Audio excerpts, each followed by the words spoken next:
Time waits for no one. Can you solve this before time runs out? Located here on the shell server. All right, we'll copy paste that.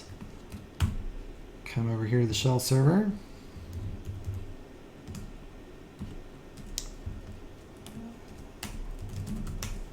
We have again a set UID executable. I've gone ahead and downloaded that and put it here into Ghidra. So you can take a look at it. So we get some randomness, we generate the challenge, we set an alarm, we print the solution.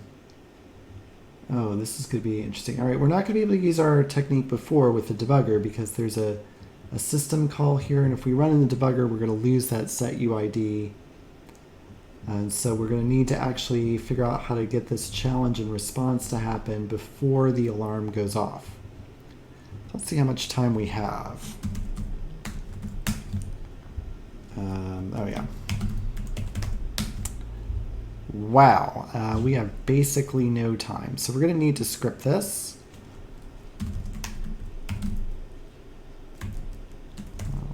Call it timesup.py from pwn import star. So pwnlib is a good library for interacting with things.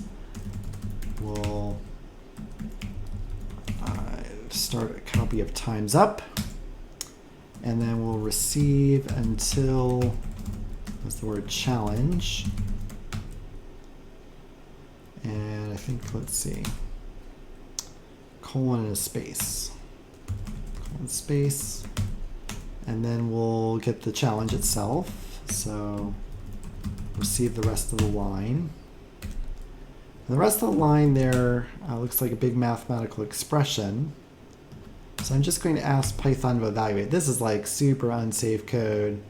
Don't try this at home, kids. But we'll just say that the answer is eval and the challenge. So I'm now basically going to run as me whatever this program spits out. So this is super dangerous. The good news is I'm running on their server, so the worst that happens is like they own their server. And then we'll send that. So we'll say p.sendLine. Convert that to a string. We'll say p.interactive so we can see what happens. Boom, pico2019. Gotta go fast, gotta go fast. And we got our answer.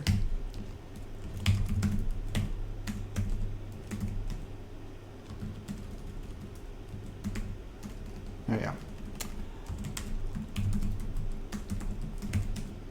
All right, so again, we started the process, we received from up to the word challenge, then we received all of this into the variable chal. We evaluated that with Python, which gave us back a number, which we converted to a string and sent to the process. And then in the interactive, we read the flag. And so here's our flag. We can take that over there and grab some points.